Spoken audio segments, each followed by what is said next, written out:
Good morning, Raptor Freaks. Lexi Otts here. It is Thursday, so we're doing a Thursday think tank. And with all the renewed talk about Damian Lillard trade stuff that's come up in the last week, I figured we'd do a Thursday think tank specifically talking about Lillard possibly being traded to the Raptors and whether you guys like it or not, or you think it's a good move or not. And I put a poll up in the Raptor Freak community yesterday, and 81% of y'all are like, nah, we're good. We do not like this deal. We do not like any idea of trading a 4-for-1 deal for Dame Lillard, because that's what it would have to be. His contract is kind of insane.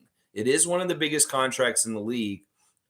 He is under contract until 2026. So it's actually, we would get him if we traded for him, depending on whether he said he wanted to get traded or not after 1 year here.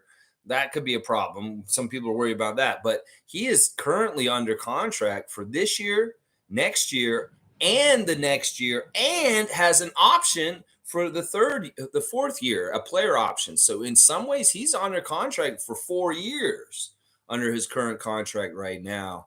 Now, I was trying to fudge the numbers and look at it because, like, I wanted realistically to see what it would take to match his number for his contract from the Raptors.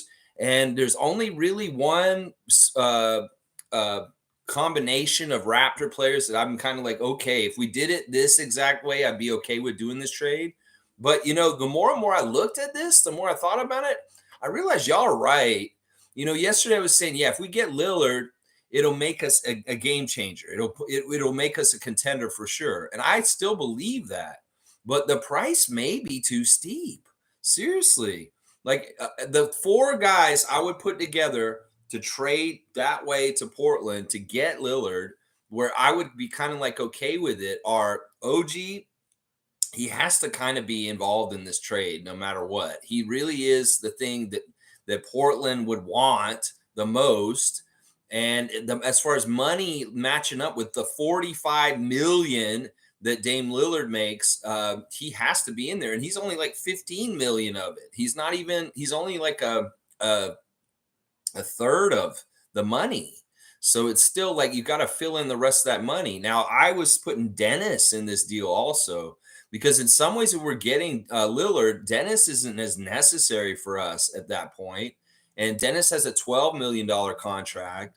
So that would add on 27 million. So still, you got to make up $18 million still. So that's crazy. All right, put in Thaddeus for 8. And then that you need 10 million you still got to make up. So, and the fourth person I was thinking is Malachi. He's about 4 million. So then you have 6 million you still got to make up with 4 players already going that way: OG, Dennis, Thaddeus, and Malachi going the other way. I left Chris out of this because I don't even want to deal with Chris in this deal. As far as if I'm okay with this deal, I want to get point guards trading that way, and to get a point guard coming our way. You got to make room for the depth, like things and stuff. So in some ways, Dennis should be a part of this deal, even though we just got him and we kind of want to see him. If we're going to get Dame Lillard, Dennis Schroeder should probably be going to the Trailblazers as far as things. So in some ways, the way I looked at it, I'm like, well, all right, that's Lillard. You're losing Anunoby and Dennis Schroeder.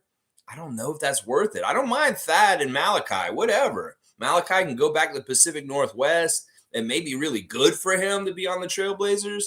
Thaddeus is just really at this point, in some ways, a trade filler with salary. And he would really help in this situation. So I don't know, because there's still like 6 million you got to make up top of those 4 guys. It's kind of like, well, then that means picks and stuff like that. And I'm like, this is getting really steep. So I'm starting to see what y'all were saying yesterday. As far as like the price is really high, it's tying up a lot of our salary cap in the near future. There's a lot of unguaranteed kind of stuff, even though his contract is guaranteed. He's acting so flaky right now. I get it. You were loyal to Portland and you showed up and you've played loyal to Portland your whole career up until now. And now all of a sudden you're singing a different tune. You sound really needy and demanding. And some of the stuff he's been saying is crazy. And I've lost respect for Lillard this summer. I've definitely lost respect for him. And it may be his agent who said that. It's like, oh, I'm only going to be able to go to Miami. I don't want to go anywhere else. Some people are saying if he got traded to Toronto, he may play here for 1 year, but if he doesn't like it here, he'd be a pain in our ass next summer and say, oh, we got to trade him again.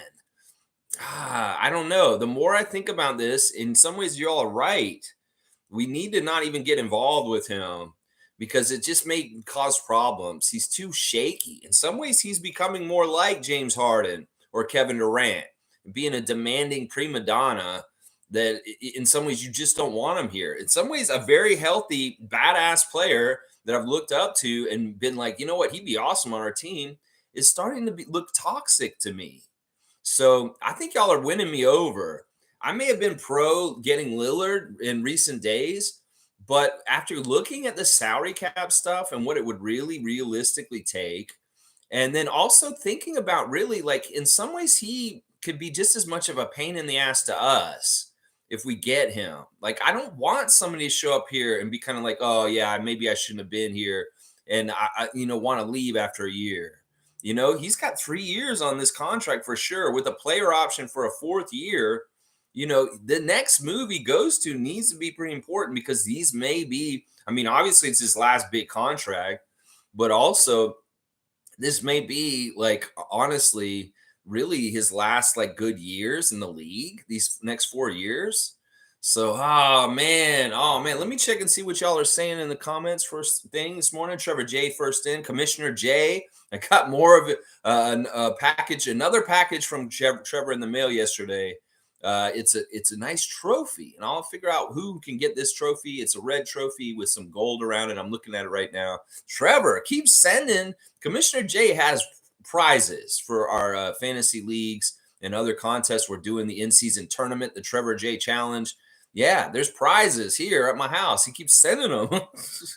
Thank you, Trevor J.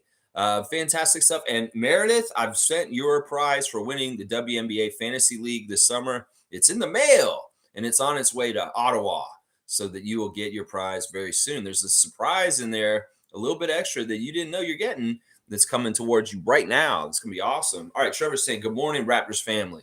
And he's saying, you may not have everything that you desire in life itself, but life. So be joyful.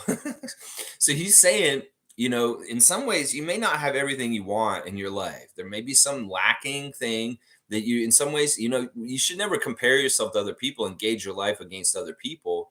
But it's easy to do that sometimes and feel like I lack because I see this other person has this in their life and I don't. That's really not a good thing to do because in some ways, your lot in life and what's happened with you is your own story. And it's not the story of the other person. And you shouldn't compare yourself to those people. I like what Trevor's also saying here, that in some ways, be joyful just to have life. That if you were able, once again, to wake up this morning and breathe in and breathe out and walk or, eat or do whatever you do every day, just be thankful for that we all rose and saw another day. There you go. Thank you, Trevor J. Kate Cowboys here. Good morning, Lex and Raptor Freaks. Bam. Bam, bam, bam. Triple hit for Canadian Cowboy Bradley. I like Lillard as a player, but not on the Raptors. Also, I think we can win it all in the next 2 years without him. If not this year, let's grow. Let's go. I'm Bradley. Listen, y'all were like, I was kind of the one person on the stream yesterday that was kind of pro Lillard, but I've changed my mind over the last night. I did research for this stream. The more I thought about it really deep thought into it, the idea of it, the price is just too high. In some ways, it has to be Siakam that trades the other way just to make it kind of fit. I mean, if they could do some sort of weird thing where it's just OG straight up for Dame Lillard, I don't see how they can do that though, because the money just doesn't match. This man makes way too much money. In fact, this is part of the problem with the NBA. These guys are making so much money. Not that I'm hating on the money, that once you're in that certain strata, there's only a few guys in the league that can get traded for you straight up. So it's like teams have to clean house. Y'all are exactly right to a degree. That in some ways this would deplete our bench to a degree if we had to trade for Dame Lillard. So very cautious, Bobby Webster. and Masai Ujiri that, this is maybe not a good idea. Now, another way that this could be involved for us is that it's a three-team trade and that Lillard isn't coming to us. He's going to Miami, and that we're involved with Miami getting things from Miami, and we're sending somebody to Portland. There's some rumors about that, and that could very well be what happens. So we'll just embrace ourselves and see what Masai and Bobby decide in the next couple weeks. So if there's a three-team deal, we don't have to give as much up, and we may be getting something interesting from the Heat. I don't know. Some people are saying Nikola Jovic. Who knows? Maybe a reunion with Kyle Lowry somehow, some way. I don't know if that's smart, considering we have Dennis right now. I don't know. In some ways, I don't really want to get anything from Miami. There's not a lot at Miami right now that I'm interested in, unless they're real big pieces, like Mr. Toronto, Jimmy Butler, who's been here for the last week. Maybe a Bam Adebayo I'd be happy with on the Raptors. But otherwise, I'm not interested in those other guys. We got our own new Tyler Hero. We don't need no Tyler Hero. We got Grady Dick. So it's tough, Cowboy. It's tough. Like, if we're dealing straight up with Portland, in some ways it just doesn't match. And then if we're involved in a three-team trade, we don't want to be the extra team just thrown in to help facilitate Dame Lillard's wishes to go to Miami, do we? No, we're haters, and we don't want Miami to get what they want. That's part of the deal too, is like they've heard that we become a contender to possibly trade for Dame Lillard, and Heat Nation's freaking out. So they've got their reporters and journalists, content creators like me, putting out bullshit saying, well, if he goes to Toronto, he's just going to get upset and ask for a trade immediately as soon as he gets there. Y'all don't fucking know that. And you can put out that bullshit all you want, but realize that the Raptors is a great organization with a lot of talent and a lot of good pieces. And I'm sure he'd be perfectly fine if you stepped through that door at OVO Center. He'd be real fine with what he saw here and playing in this place, especially after dealing with the unprofessionalism of the Portland Trailblazers. So yeah, don't get it twisted, Miami. Y'all may think that, and y'all may want to put that perception out with your bullshit little hack art writers and bullshit. Nah, dog, you don't speak for him. You can't say that. And trust me, he shows up here. If Kawhi was happy being in Toronto, I'm sure Dame Lillard could figure out how to be happy in Toronto too. So yeah, I feel like that's Miami propaganda from Heat fans that are insecure about not landing the big name they want to get this summer. So don't buy into that crap. If Lillard gets traded to us, he'll give it a good shot. He will. He will give it a good shot. I still believe there's at least that much honorableism in him. Now, if he turned around and got traded to here and he started talking about how he wanted to get traded from the Raptors within a year of getting traded to here, that motherfucker would be like James Harden to me.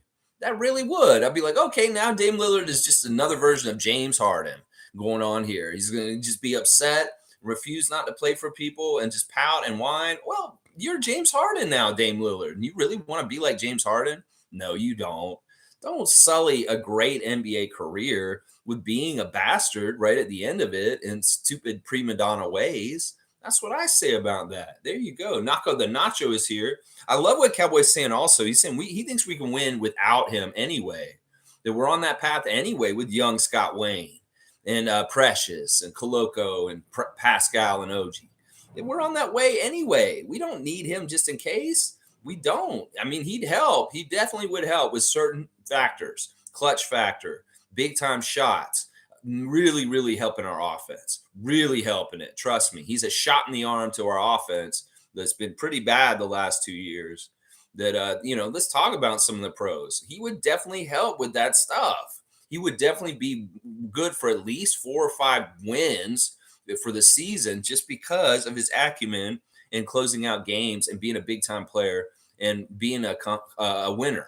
Somebody who wants to bomb big shots and make them. He's done that for Portland, and he really didn't have good supporting cast. A lot of the successes Portland's had in the last 10 years or so is because of Lillard, very specifically because of him. And if he had better teams around him, he would have done better in the playoffs with a better supporting cast. So he's for real. He's a legit force in this league. He is a top player in this league, and he can shape games very quickly. Very much can. Nako's saying if Pascal and one of Scotty or OG is still here and you have an 8-man rotation, a trade would make sense. Yeah, I don't know. I was really kind of like you yesterday, Gerald, on this. But now I'm kind of like seeing the light about how the price is so steep. He's shaky. I don't trust him at this point. How can you trust Dame Lillard at this point? He really is putting himself in a category with players that are not desirable.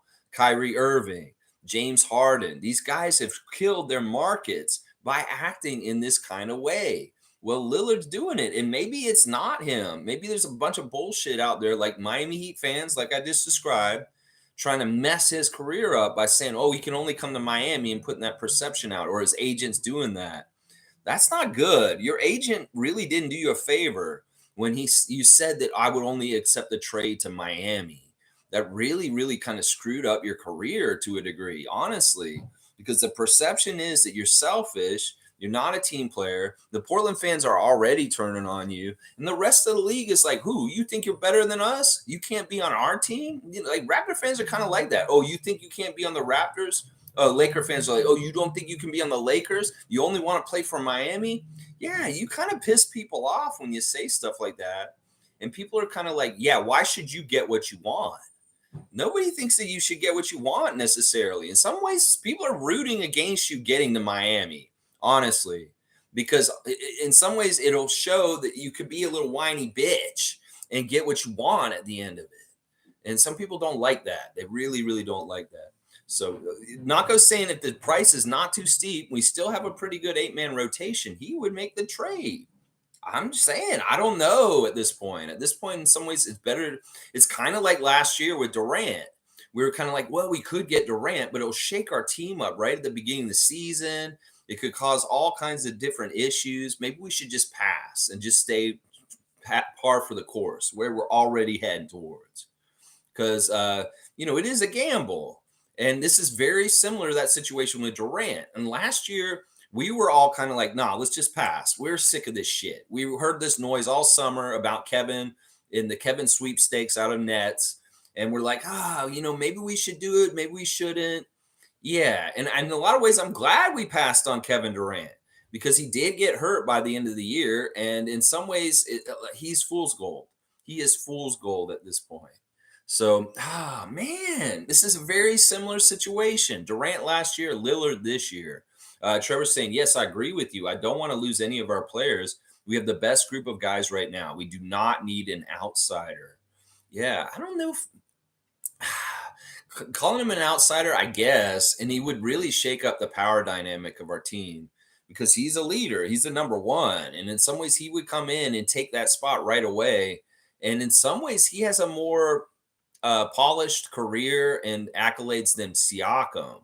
So in some ways, that would be cloudy about whose team it was between Siakam and him at this point. And then you have an emerging Scotty too. It could be a bad recipe. You're right. It could be a bad recipe. Paul B's here. Good to see Paul B out of Wisconsin. Our guy on stateside, Mr. Paul B. He's saying if Masai can work his magic and not give up too much, I'd love to see Damian Lillard. Hang on, it jumped ahead. I'll make sure I get all y'all's comments today. I need a strong cutoff today because I'm getting picked up and I got to leave the city again. So I'm going to be going out to the cottage again today. So please give me that hour cutoff, please. Let's see. If Masai can work his magic and not give up too much, I'd love to see it happen. Raptors win championships with superstars.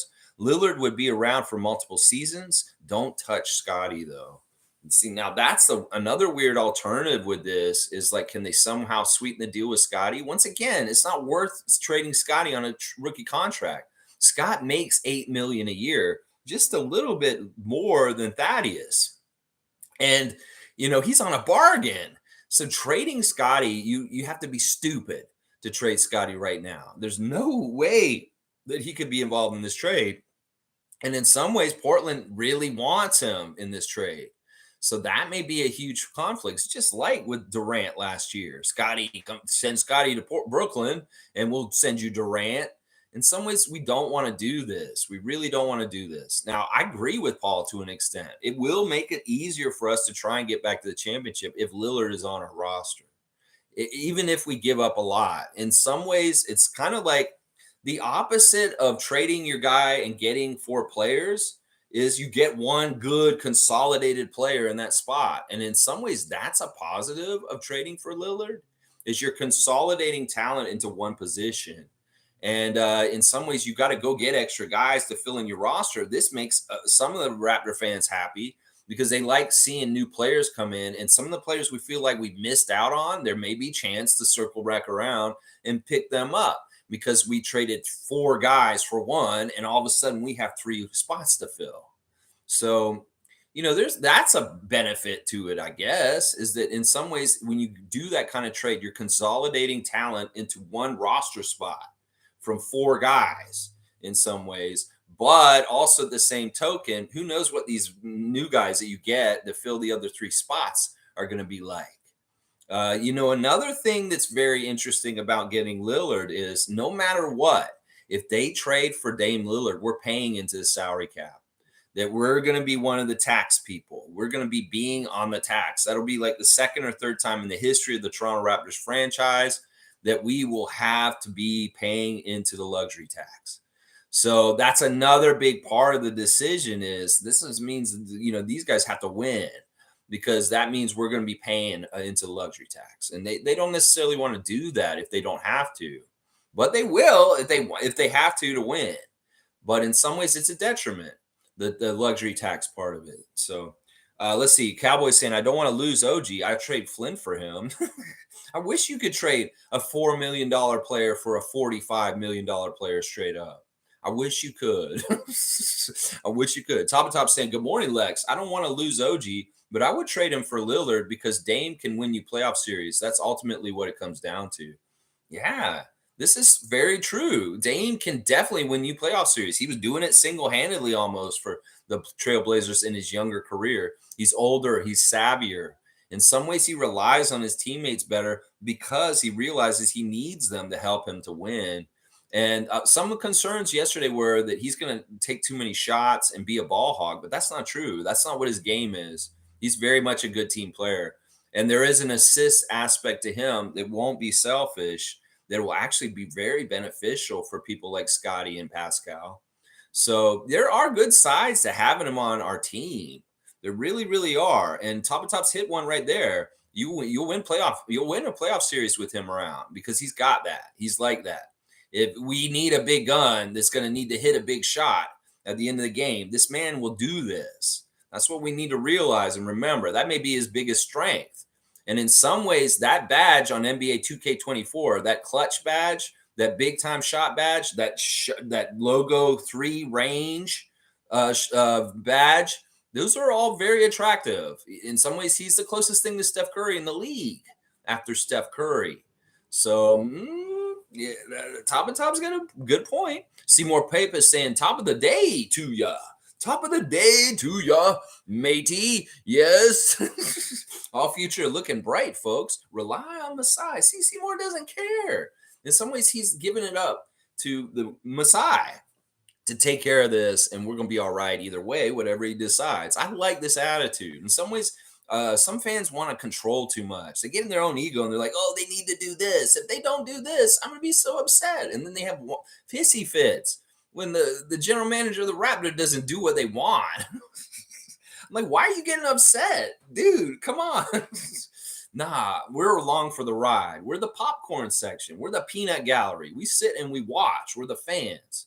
And we wish for the best. We want our team to do well. We don't tell them how to do their job. Seriously. I know a lot about basketball, but I do not know how to run an NBA team like they do. They know the more intimate, real details of running a team and not just using an ESPN trade machine on their computer. That's not being a GM, y'all.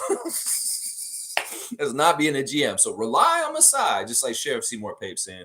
If we already have world champion Dennis and Scotty does adding Lillard makes sense, there's only one ball.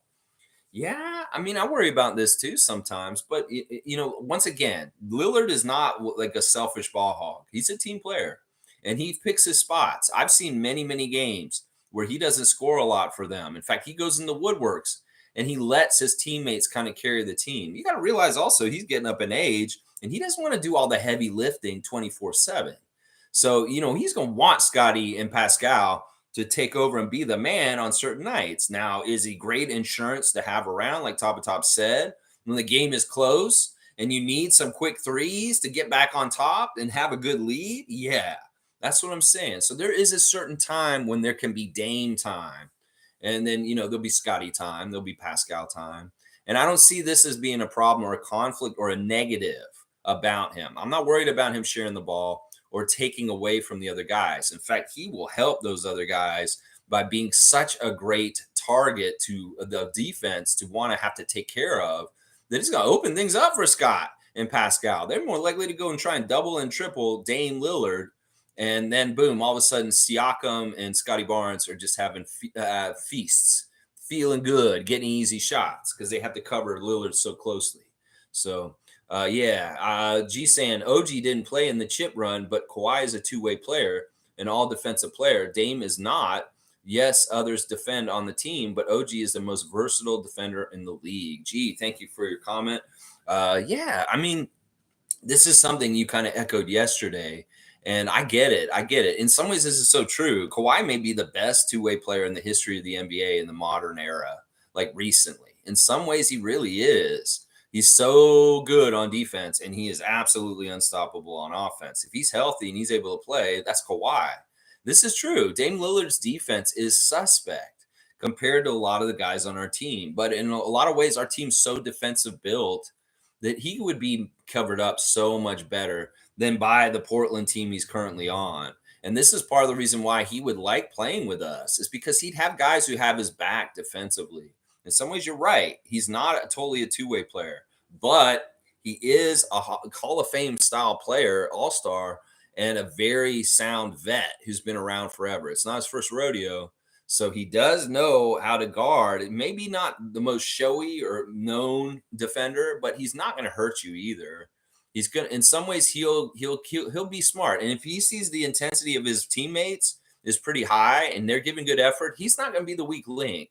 He has too much pride to be that. So don't knock him for this. In some ways, his defense will be fine with the good Raptors around him, and he's going to really thrive and be happy to have the backup at this point. So it's tough to say. And yes, OG is the best defender and most versatile defender in the league right now. I really do truly believe this. But once again, the Raptors are flush with this attribute on their team. There's a lot of good defenders on our team. A lot. Top of Top saying you have to include more in a Dame trade, but even if you eventually have to flip him to Miami or another team, he could get you way more in first round picks and young talent in a year or two than OG. That's interesting, Top of Top.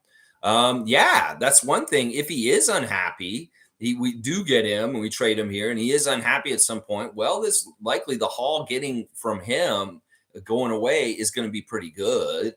That's probably true. Now, the other thing that could be a problem for this whole thing is OG's extension. In some ways, something that we haven't probably an issue is going to come up with OG getting more money and getting an extension and his next contract being big. Well, that is the thing that has to be figured out too. So in some ways, that's smart for the Raptors to trade him before we have to make those tough decisions with extension money and big contracts. And also at the same time, Portland has to worry about that if they trade for OG and making room to accommodate OG in their salary cap structure over the next few years, considering the payday he's about to get. So that's another aspect about this that some people may not be talking about is OG's extension himself and how that may interplay with the Raptors salary cap in the next couple of years or the Portland Trailblazers salary cap. And things. Yeah, there you go. Seymour saying tough choices. Yeah, this is why this is not an easy job. This is high pressure and it's tough. James Dolan recently came out and said owning sports teams sucks. I hate it. It's so hard and it's annoying. There's grief in it. That's what James Dolan said recently. New York Knicks fans were like, all right, you hate it so much, just fucking sell the team then. I mean, it's a thankless job in some ways. If you get championships and glory, great. But a lot of time you're going to fail and you're going to get a lot of criticism and a lot of like public scrutiny. And that's why in some ways it's tough. This is not an easy job, Bobby Webster and Masai Ujiri. That's why they get a lot of crap. And, fans are stupid what they say about them. They don't realize what all it takes. It's very, very tough. Very, very tough. Top saying Seymour, very tough. Very, very, very tough. That's right. 7:30 a.m. Mountain Time. That's right. That's what time it is on the mountain in Calgary, Alberta, Canada, home of the Hearts, baby. Yeah, Bret Hart, Owen Hart. That's right. Seymour Pape holding it down in Calgary. That's right. G saying, is the thought he is a Steph-like player? I don't know if he is my issue with this. I trust Masai, though.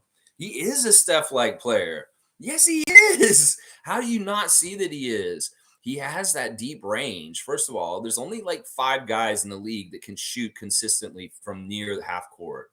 And that's Steph, Dame Lillard, Fred, and Trae Young. It's something like those 4 guys for sure. Fred is one of them. Steph and Dame are 2 of the other ones. And I say Trae Young is the 4th one. That's the thing. His range from half court is good. Trust me. We saw at the All-Star game some of the stuff he was doing last year. They were messing around. He was the only one who was serious. In some ways, that I gave points to Lillard because in that All-Star game, he's the only one who had to face like a game face and trying and like competing in that All-Star game earlier this year. And he was hitting really long shots in the All-Star game. And we know from some of the playoff highlights of him over the years that he's hit huge shots to help them go into overtime or go win in overtime. You got to remember all the stuff with him, G. You've seen Dame Lillard's resume as far as like game buzzer winners, big time threes, scoring a lot of points quickly in a short period of time to help his team. In some ways he had no help and he was doing this stuff for Portland all these years. So he's definitely Steph-like. And I honestly really do believe he's the closest thing to Steph other than Steph in this league right now. So, yeah, you trust Masai? Well, that's what I'm saying. Ultimately, this is all hot air we're going to talk about today. We're just speculating. We're bracing for the possibility of a big trade, which may never happen. And that's why we're just going to have to trust in the Raptors front office and see what happens. In some ways, it's out of our control. We just going to hope for the best. And once again, we trust Masai. We trust Masai. Nako's saying, I probably wouldn't trade for Lillard. I think it would be too many pennies for his dollar. I like that. Pinching your pennies, Gerald. I get it. It's all good. In some ways, I was like, if he can figure it out, if Masai can figure it out and he wants to do it, I endorse it. But if it doesn't happen, I'm not going to lose sleep about it. Some fans will be like, we lost our chance with Kevin last summer, and now we're going to lose our chance with Damian this year. Oh, I hate this front office. Oh, those people, just shut the fuck up. Let them do their job. And you don't know all the fine print details that may make it either happen or not happen. So just let them do their job. That's right. Trevor J saying that's why Miami rejected that trade. Miami's being greedy in some ways. They know that Lillard has put them in a bad spot, Portland. And that in some ways they're like, well, he wants to leave and he wants to come here. We're going to give you the absolute bare minimum. Pat Riley is being a hard ass. And he's saying, this is what you get from us. And Portland's like, this is ridiculous. This is nothing. You're talking about Dame Lillard, a future Hall of Famer.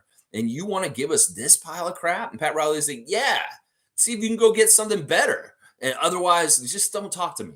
It's kind of like they're strong arming him like that. So Portland is looking around. And they've made Dame Lillard amend his statement that he would only go to Miami and that he may go to other teams. We're hearing that the Bulls are now interested in possibly trying to get Dame Lillard.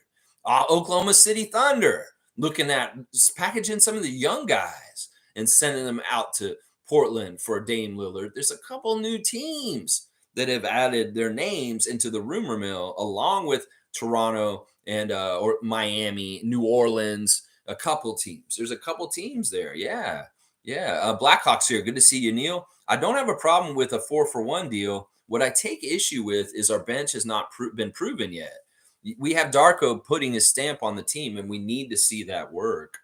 Well, this is the interesting thing about this deal. It could be similar to like Durant last year, where it happens in the middle of the season. So partly what we could see is Masai and Bobby are like, we don't have to be in a rush to try and help Portland get rid of Lillard right now. And maybe it'll do good for him to go back to Portland and eat some crow and have to play with his old team, at least for half a season. Now, I said this yesterday. Darko's team comes out and we kick ass and we're doing so good, they only expect a trade. That exactly what you're describing here, Blackhawk. But if the team is struggling and we feel like we need a shot in the arm, then Masai and Bobby might pull that trigger mid-season. And if Lillard is still available, that may be what they do. So it could be a similar thing to like Kevin going to Phoenix in the middle of the season last year. So I'm just saying they've got some flexibility once again, the Raptors, that they don't have to do this deal right now. They could check and see this current roster with Darko and see how we go. But if by Christmas things aren't going well for the Raptors, we could see that trigger get pulled, is what I'm thinking. G saying this is why paying players matter. If we are cheap, salary matching is difficult, and we have to trade 3 or 4 players for one. Pay players their worth, and it works out if trades are net needed. This is a very interesting point of view on this, G, and I don't disagree with you.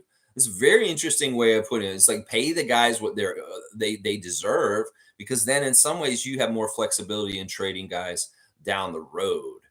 Yeah, I mean, I guess it's a weird way of going about saying that, but the logic makes sense to me. It's sound. sound. Cowboys saying if Masai plays those cards, then I'll stand behind them. But I like this team. Let's go, Mountain Standard Time. Have you been to the Badlands yet? Who the Badlands? No, I'm only going to the good lands, Cowboy, and that's where I'll be going later today, to the good lands of Northern Ontario. I guess it's not really Northern Ontario. It's mid Ontario where I'm going. It's not Northern Ontario. It's not Southern Ontario, though. That's for sure, too. Let's see. Blackhawk saying, if you make a 4-for-1 deal like that, Lex, then we would have to give a boatload of FRPs and SRPs to make up for the $6 million deficit. First round picks and second round picks. Yeah, that's what I'm saying. Like if it's Schroeder, OG, Thad, and Malachi, which is a package, I don't mind those 4 going and Lillard coming. That's a crazy thing. You only get Lillard too. It's not like you get anybody else. You just get Lillard, and that is it. You don't get any picks. You don't get anything else. Everything else is sweetening on the other side to match it, and that's exactly right. It's like how many picks would it take to make up for that $6 million? That doesn't make theirs. In some ways, it may be smarter to do that. In some ways, that's mortgaging the future. But as somebody said earlier, if things don't work out with Lillard and they want to turn around and trade him again, then you might get some of those picks back. So I don't know. It's a weird situation. In some ways, I'm not smart enough to figure this out. So I'll let the guys that are, Webster and Ujiri. Yeah. Monique is here. Good to see you. Super fan. Monique Lawrence. And she's saying hard pass on Dame. No, thank you. See, she's a hardliner on this. This is similar to some of the stuff from the last couple of years. We do these think tanks, and Monique's always thinking about these big names like DeAndre Ayton, Rudy Gobert, Kevin Durant in the last year or so. And she's like, nah, we don't need some rogue superstar, arrogant butthole to just come on our team and act like, oh, I'm a big britches guy and I'm going to be this and this. No, we don't want this. We want our chemistry to be good. And Monique is saying, no, sorry. We're not interested, Lillard. We're not interested in this deal. Monique, you need to call Masai and tell him personally. Tell him it's like, don't trade for Dame Lillard. She feels very strongly about this. She has not wavered. I've been kind of back and forth on it, but she has been a hard no this whole time consistently. And I give her a lot of credit for that. Standing her ground. That's right. You go, Mo. We love you. G saying Mitchell for Markkanen, All-Star, Sexton, Oche, and 3 unprotected first-round picks and 2 pick swaps. I don't think they want less than this. So for me, this is a no. If he gets injured, we're done. Yeah, that's another aspect we got to think about in the think tank today. If Lillard, we pay the farm and send all these guys over that way, and what he's saying is a crazy deal. I thought that Cleveland and Minnesota were idiots for participating in those deals with Danny Ainge in Utah. They really gave way too much up for those 2 players. Mitchell does not want to stay in Cleveland long term, and Gobert is a goof. Yeah, he's definitely a goof. And they really kind of screwed up Minnesota and Cleveland in some ways with their roster in the future. That would be a similar situation. Like the Trailblazers saw the haul that Utah got last offseason, and they're like, this looks good. Maybe we can do this with Damian. And that's probably what they want. And bam, G just made the biggest point. this is probably the most important one right here. What if Lillard gets hurt and then he's just sitting on the bench? Like all that money tied up in one guy. Yeah, that's another problem with this. That's like the reverse of like, oh, you want to pay them the full amount so you can trade them easier. Well, if you don't pay a bunch of guys all kind of the same, if one of them gets hurt, well, in some ways it's easier for next man up. In some ways, so Cool Cat's here. Good to see Cool Cat. Good morning, Raptor Free Crew. I really like our team as it is now, but I will leave it up to Masai. I like our quartet of Pascal, OG, Scotty, and Jakob. Yeah, more Jakob love just from his appearance on Rico Hines runs this week. He is so steady. It's like he's playing in Rico runs, but he's not playing Rico runs like everybody else does. He's playing his game. And it's just like what Rico says. He's like, don't come here and try and do fancy stuff you wouldn't do for your team. Don't do things that you wouldn't do in the game, like trying to be all fancy here. Just do what you do for your team that makes them winning. And, Jakob coming and doing what he does for the Raptors and makes us winning. And it's cool in that environment of the Rico Hines runs to see that because it's not the kind of game that most people are playing at Rico runs. I really love how well he was finishing near the basket with contact. And then his rebounding was just on point. He was getting everything. So, yeah, we love Jakob. And I like that quartet too, Cool Cat. Cowboys saying no, no, and no.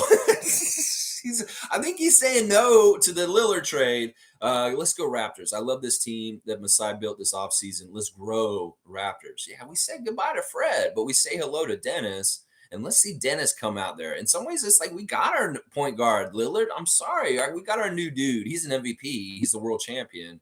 And you don't think that these world champions are world champions. In some ways, this is an interesting thing. Like if Lillard showed up, he's quoted this week saying that he doesn't believe in the world champions thing about FIBA World Cup.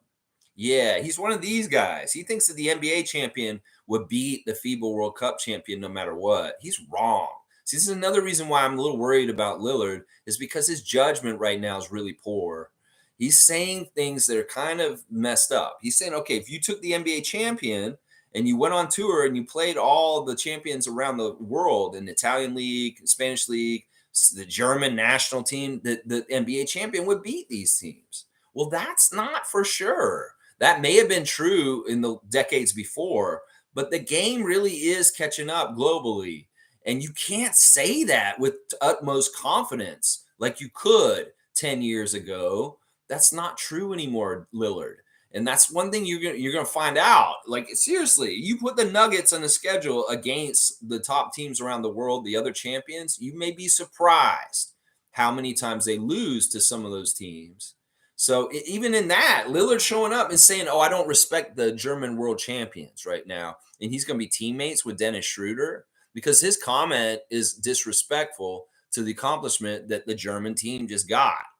And Lillard's saying, oh, the world champion is the NBA champion. That's another thing that's happened just recently. And when I saw that comment, I was like, don't be one of these dudes.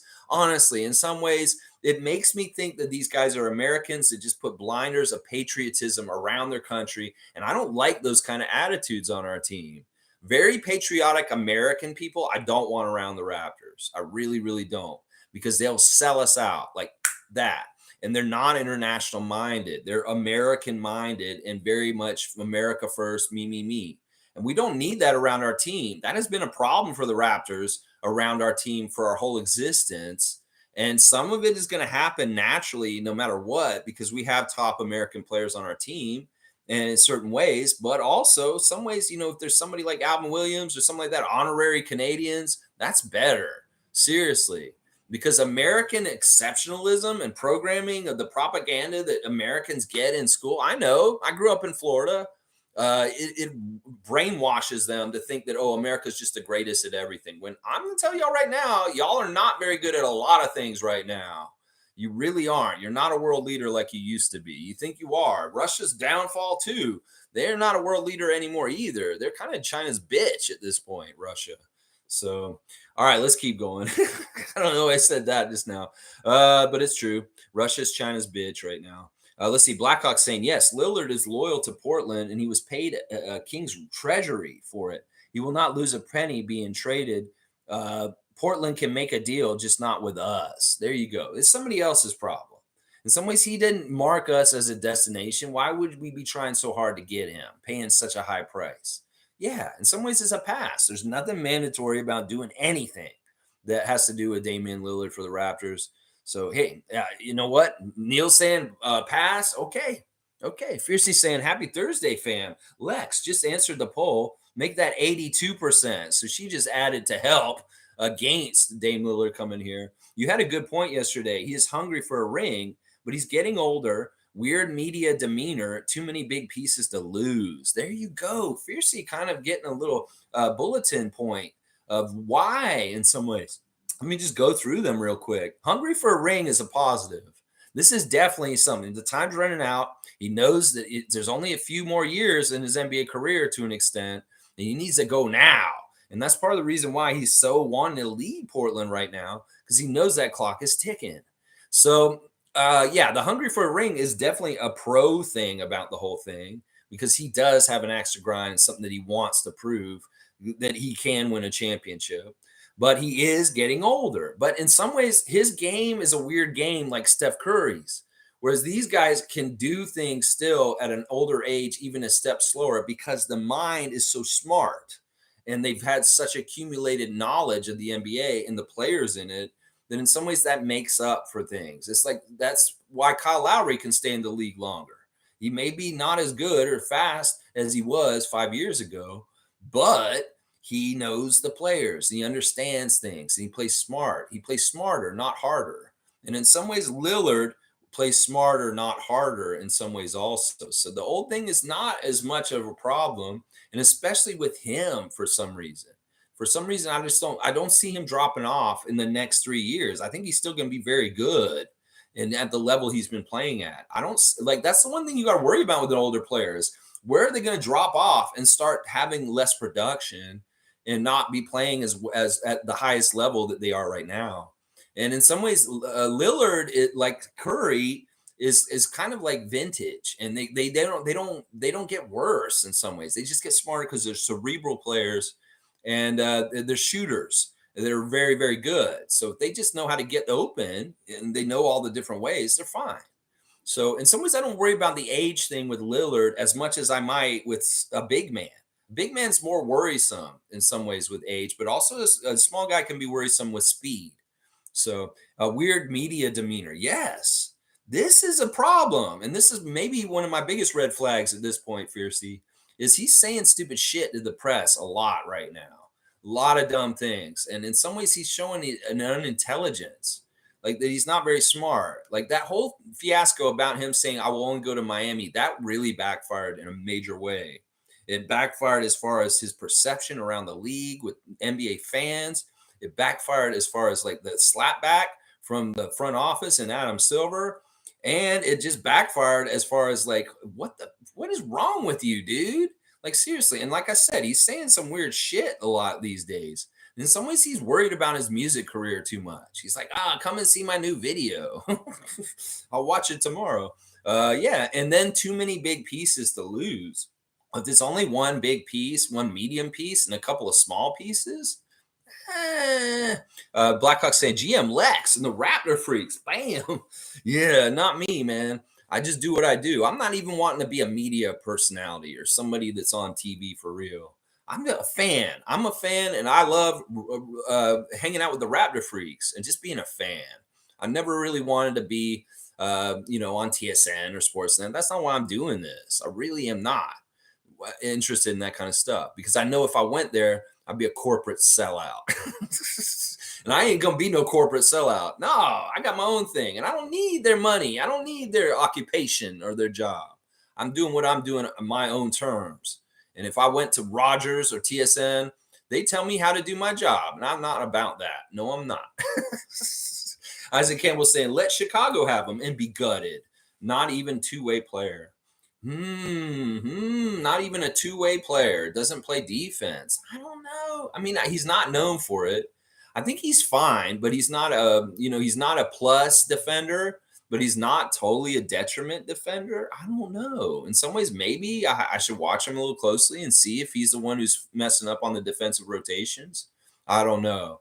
Isaac's all about, hey, let Chicago go get him. They want him. Yeah, I mean, I don't know. I don't know if Chicago's realistic either. They're at very similar places we are in some ways, and yeah, I don't know. We can see what Bulls fans are saying on their channels right now about the possibility of Lillard coming there. Guardian Transit's here. Good morning, Guardian Transit. A longtime Raptor freak. Good to see you. I'm more into paying our players now, get them all signed. If things do not go well, you'll get more value back at trade deadline. But if the team goes well, you are looked after moving forward. I like this. In some ways, it's like, why do we want to pick up this old player that's really some of his best years are behind him? In some ways, he's going to have good years still. But in some ways, we have guys that are coming up and have more promise and different things like that. And in some ways, the investment should be going into them instead of spending $45 million a year on Dame Lillard. I mean, let's look at his contract. His contract is he's getting 45.6 million this year. Then next year he gets 48.7 million. And then in 2025, 2026, he is scheduled to make $58.5 million for one season. And then in his player option for 2026 and 2027 is for $63 million. So these are big increases. That's a huge jump, a $10 million jump from the second year to the third year, and then another $5 million jump on the player option fourth year. That's a crazy contract. That's a huge contract that it balloons up to $58 million on the third year.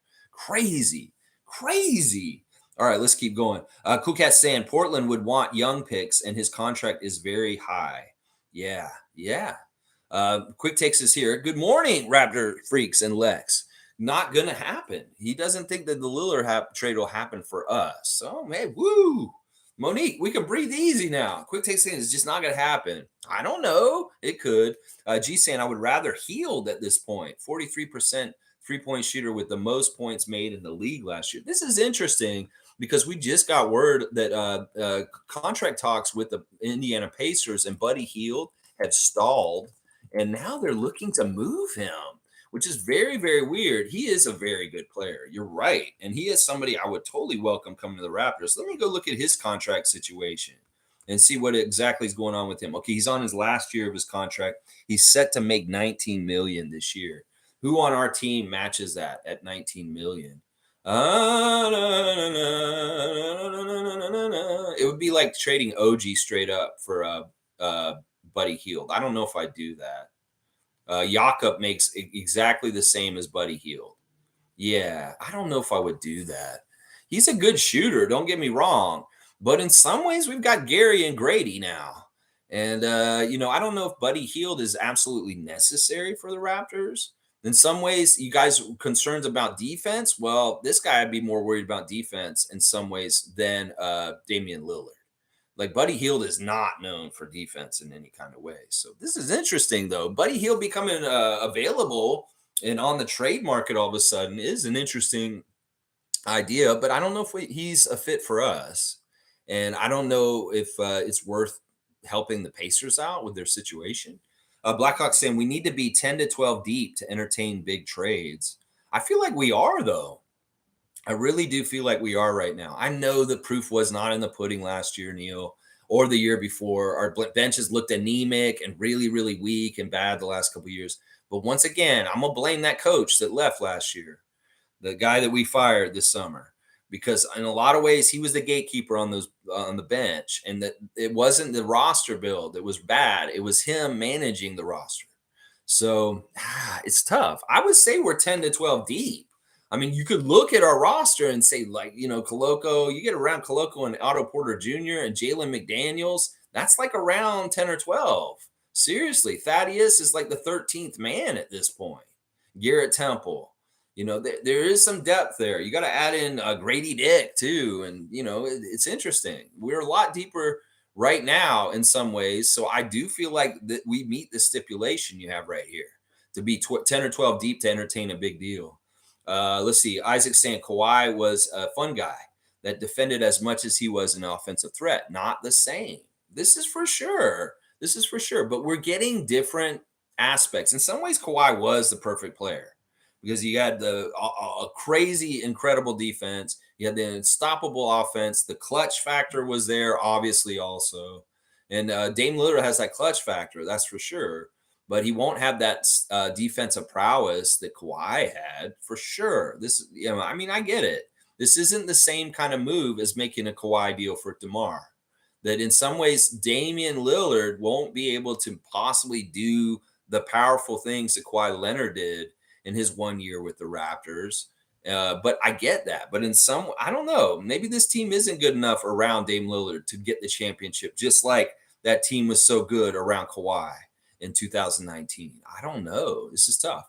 Cool Cat saying Dame Lillard is right to ask out of Portland. They're rebuilding and gave up on trying to win a chip right now. Laugh out loud. So it's time for him to move on and go to a team that wants to win a chip. Yeah, I can't. I don't disagree with that. I think that was fine. I think that him requesting for a trade was fine. I don't have any problem with that. It's when he was specific about it, and then they were warning people not to try and trade for him unless you're Miami. That's messed up. That's real messed up. No, I get it. In fact, I knew he's been wanting to get out of Portland for a couple of years because he feels like it's not going anywhere, and he's been very patient. Honestly, he's been very, very patient about this. It's just now it's so out of character for him. It looks weird because he was so loyal to them and just kind of going along with it. And he said, in a perfect world, I would just be in Portland my whole career. But I guess it's not a perfect world, Dame Lillard, because you didn't win a championship with them already. And that would have made everything fine. You would have just been that Portland Trailblazer your whole career and just gone away. But that allure for that championship is drawing you out. You listen to the noise too much in some ways. A couple of years ago, Lillard was saying, I don't care if I win a championship or not. My career is great. I've scored so many points. I'm the leading scorer in Trailblazers franchise history. I have accolades as an all-star, as a top 75 player, as this, as this, as this. And why do I feel like, oh, there's a lot of players that don't win championships? Well, he listened to that noise too much. And it got to his head. And now he's all about that championship. Because before, a couple of years ago, he's saying, I don't need a championship to validate myself. Well, what changed? What changed? The noise got to your head is what it is at this point. You were fine cruising all the way through your career with Portland and possibly never winning a championship, but something changed. Somebody got to you, said something to you, and you didn't like it. And now all of a sudden you're like, I got to win a championship. It's very interesting. Cool Cat saying Damian will have to restructure his contract if he wants a chance to win a chip. Can't deplete a team that you want to win a chip with. That's interesting. And that's an option for those big, huge, crazy years that are coming up in the next couple of years. Well, that's probably does sound true. In some ways, that's exactly right. These big, huge franchise players like Lillard are albatrosses around their team's salary cap. And they hamper them from fleshing out the team with really good quality stuff. So in some ways, he is the problem for why Portland didn't get better, because he ate up so much of their salary. And they couldn't pay other guys good mid-level or at least second banana top all-star kind of players next to him. Did he have any other all-stars on the team with him while he was there? CJ McCollum, did he make it? No, I don't think so. In some ways, Simons is coming up, but the schedule is too late. He's not coming up quick enough, and definitely not Shaden Sharp and Scoot Henderson coming up. So I think you're right. I think that you're exactly right. He would have to restructure just to allow for the talent to be okay around him to get to that possibility of possibly winning a championship. You're probably right, Cool Cat. MSJ saying, Hero for OG, man, it seems like Miami has not much for us. Jovic to us and some weird small side move to help Portland and Miami. Jovic for Precious. None of it makes sense. Best to just wait and see. Once again, the Raptors' philosophy should be, just because y'all didn't do your fucking homework doesn't mean we have to come and help you. Seriously, we got our shit all straightened out and we're good. We've weathered the storm of losing our coach and our point guard, leader, captain.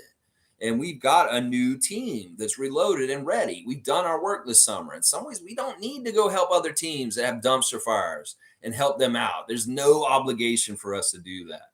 We take care of ourselves. We worry about what we're doing. And just because there's opportunities, because some people are in trouble, doesn't mean we have to capitalize on it or go and do something with it.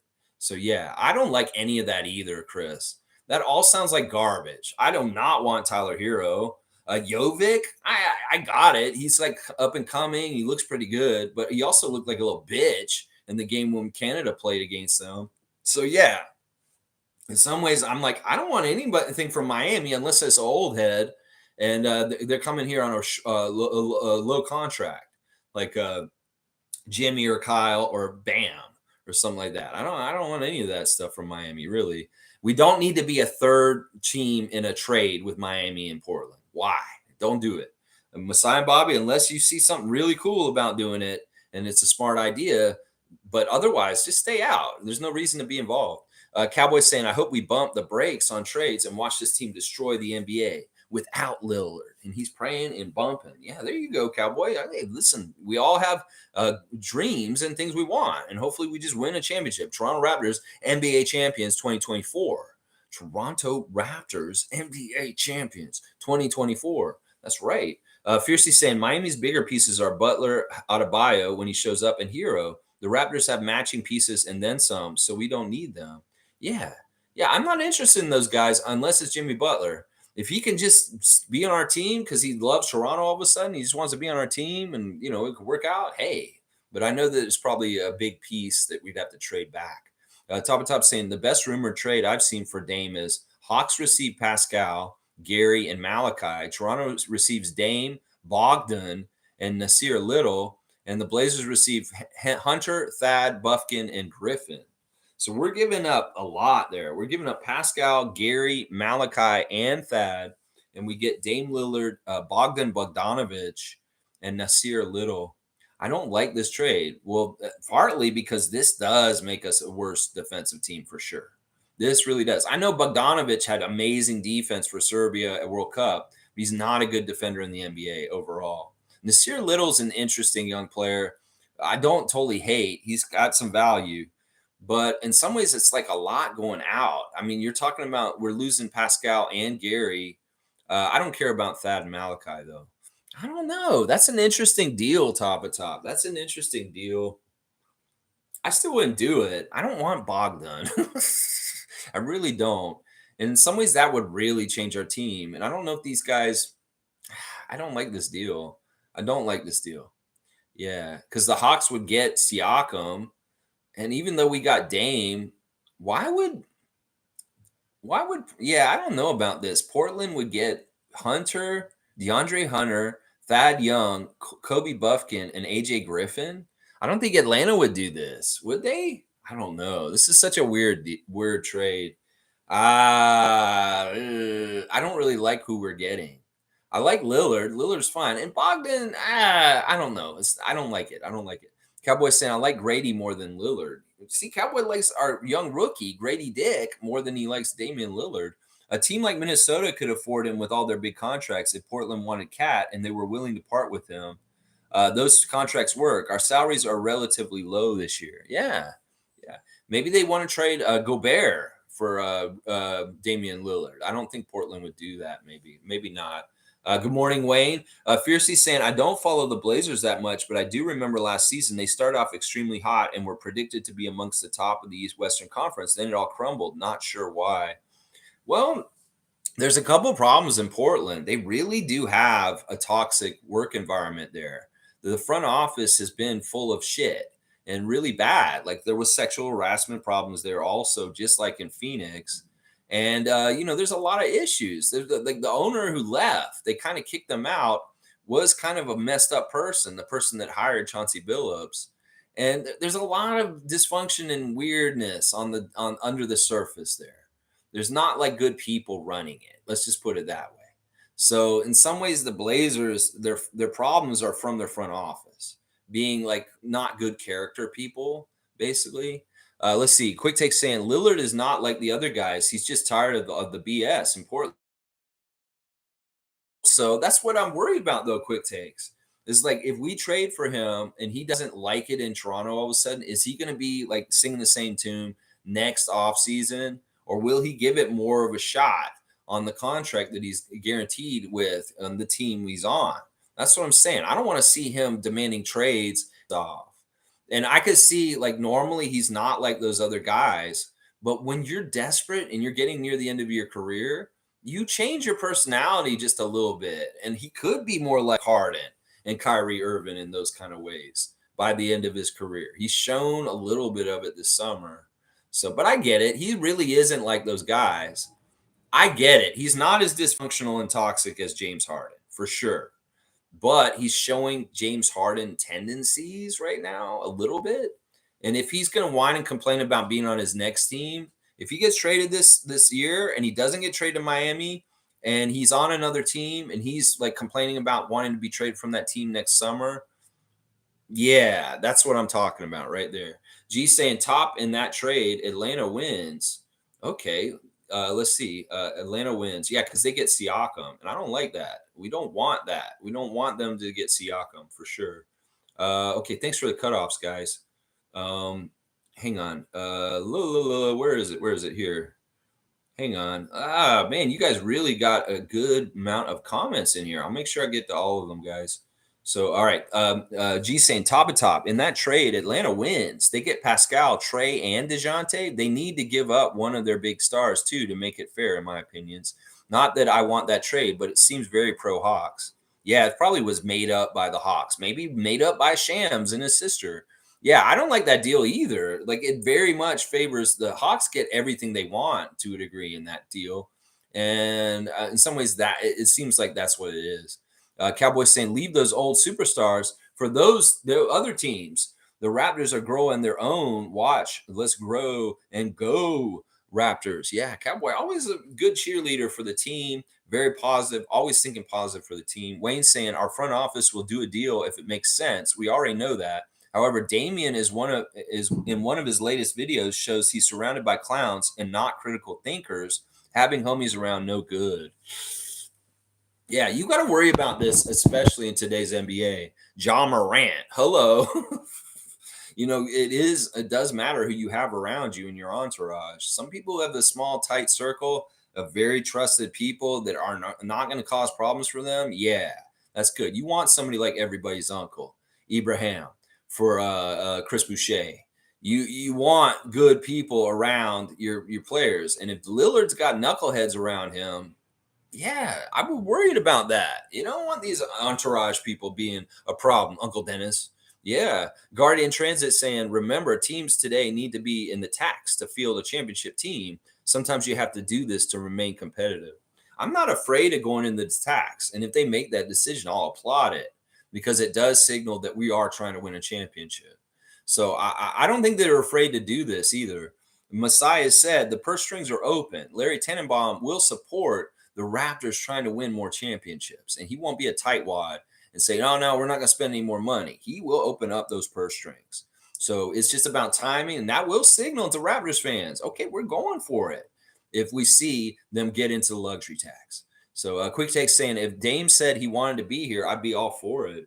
Yeah, I don't even know if he said that for sure. There's a lot of speculation that he has not said that he want to come to Toronto. There's a lot of people trying to put that out there, but we haven't heard it from himself. Shams, you said that yourself, and I don't believe you. I do not believe you. I know that Lillard, in some ways, understands the NBA very well, and he understands who the Raptors are.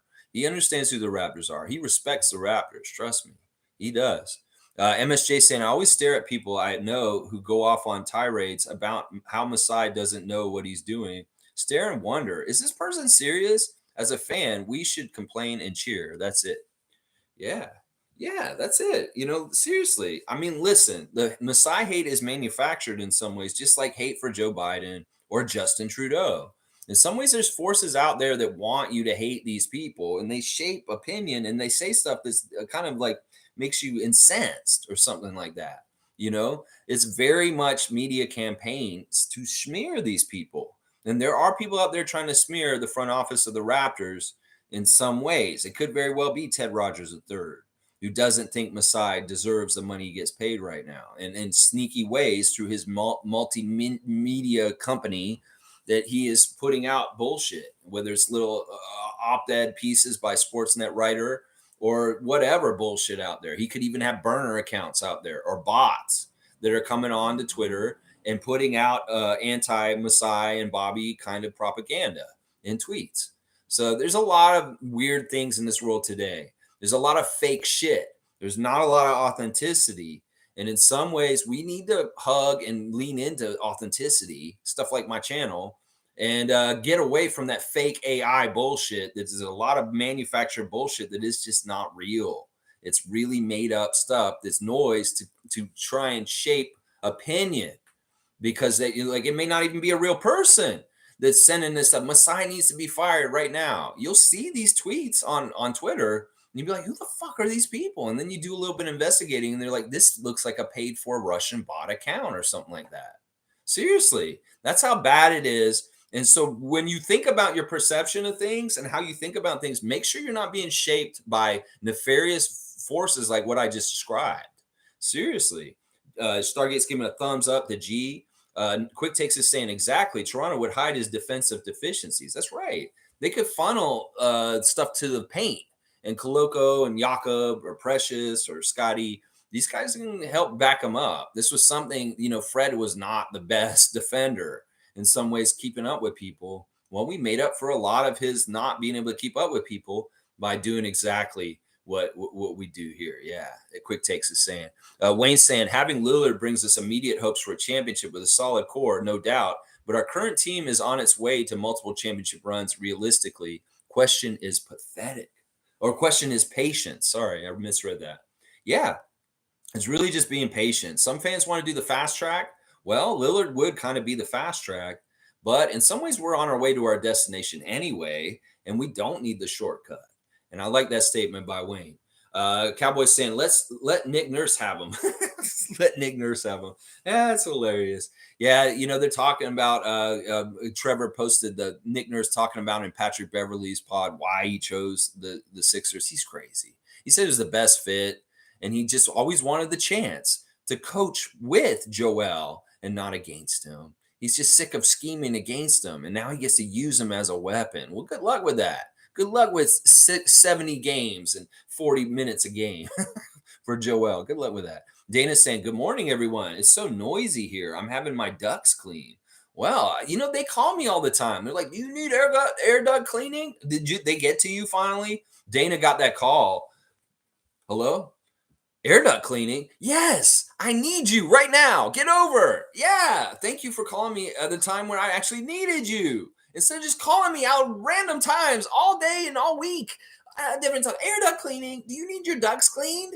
No, I don't. But Dana does. She's getting them clean right now. Thank you. Bye. Yeah. Those calls I'm talking about. Hello, do you need your air ducts cleaned? Well, I'm glad they're cleaning your air ducts, Dana, and I'm sorry it's noisy. Fiercely saying Luka is also very good at shooting. Luka Doncic. Yeah, that's right. He does have kind of a half-court shot, too. He's making crazy shots at World Cup off of walls, bouncing them off this way to this way. Yeah, he's one of those trick shot guys. Like he could be doing that YouTube channel with throwing like basketballs from top buildings down to little hoops like 20 stories down. Yeah, Luka could do that guy. He's that Luka magic. So yeah, he could be like a trick shot basketball dude. He has another career. What are you doing messing in the NBA? You could be a YouTube trick shot artist, Luka. What are you doing?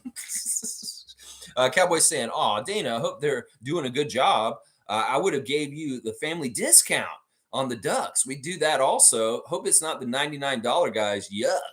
Well, there you go. Something to know. Ta-da. Ta-da Services can come to your house and clean your air ducts. No more unnecessary calls. Come and call you. Say, you want your air ducts clean? No, I know Ta-da. Bam. Hang it up. Hang it up and call Bradley next time. He can come down there and give you the family discount. So I'm telling y'all, if you need your air ducts clean, you need furniture moved, your windows washed, your gutters cleaned, whatever, Tada will help you.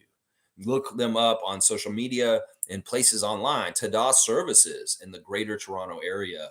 They will clean your ducts, apparently. Yeah, family discount.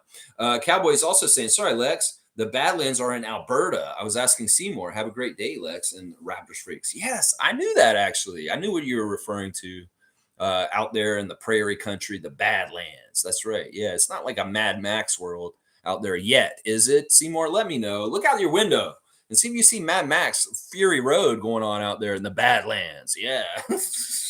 Stargate saying, I agree with Mo. Hard pass. No, don't even. Nah, this gate is closed. This Stargate is closed. No, no, Kurt Russell or whoever was in that movie. You cannot come through the Stargate, Damian Lillard.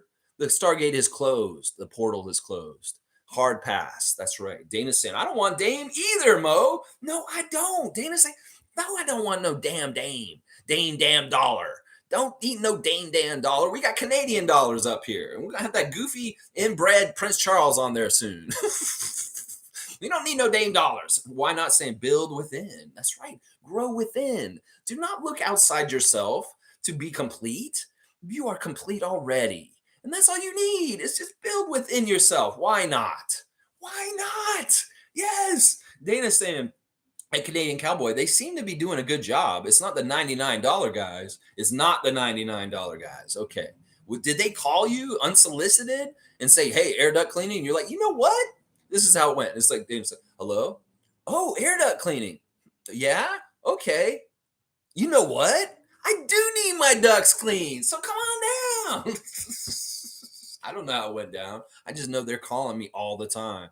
MSJ saying, I think the region you go to is Central Ontario, Rainbow Country. If you're going as far as Whitefish Falls, must be nice up there about now. Northern Ontario is anything north of the Huron Superior Shores. Okay, yeah, I'm central. I'm central. I'm south of Simcoe.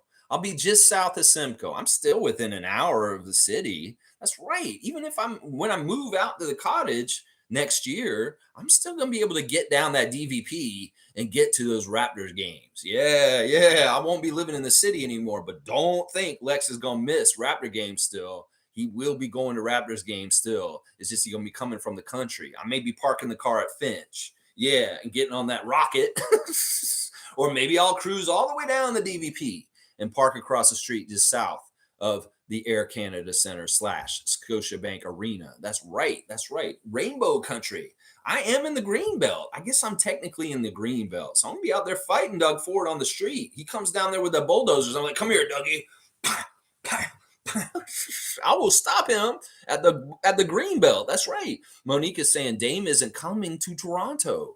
You're depleting a good chunk of your roster to acquire him, which basically puts him in the same situation that he's already in with Portland. Whew, full circle. Monique just spelled it out for us. Professor Lawrence teaching a seminar on why this is not smart, because the whole problem is he has nobody to support him in Portland. You make the deal, you send everybody over there to get him, and all of a sudden you don't have anybody here to support him.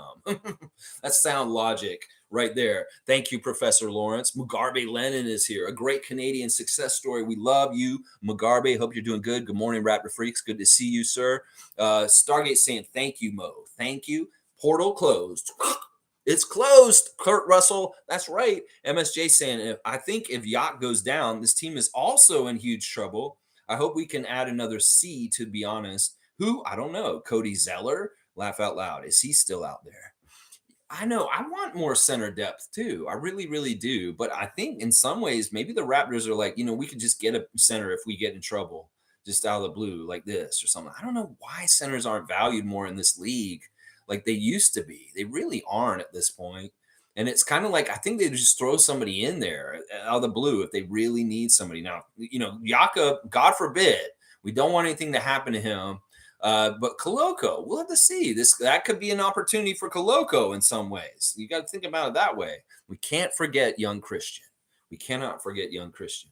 Wayne saying Chris Boucher seemed quite subdued during the Rico runs. Not much weight, but he lacked intensity. Lillard and most of those NBA American players are just ballers and not very bright.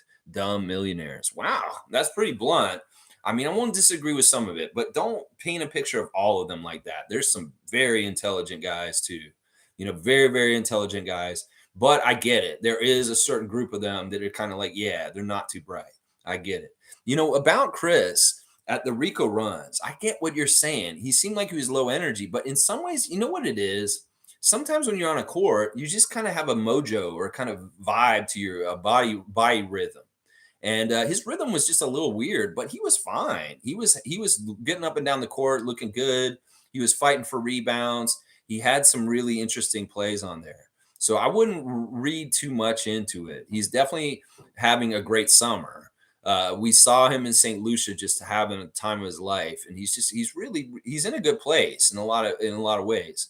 So I wouldn't read into this too much. And once again, they edit those clips, and there's a lot of stuff that we may not have seen that would flesh out more of the picture with him and how he was doing at Rico Runs. I thought they looked fine. They won a couple games. Of course, I love the synergy between him and Precious as being the two big guys on that Raptors team too, as far as like them protecting the paint and taking care of all the rebounds. In some ways, I worry about those guys doing that kind of stuff, but they're a tag team and they do a really good job coming off the bench of being our bigs off the bench to a degree.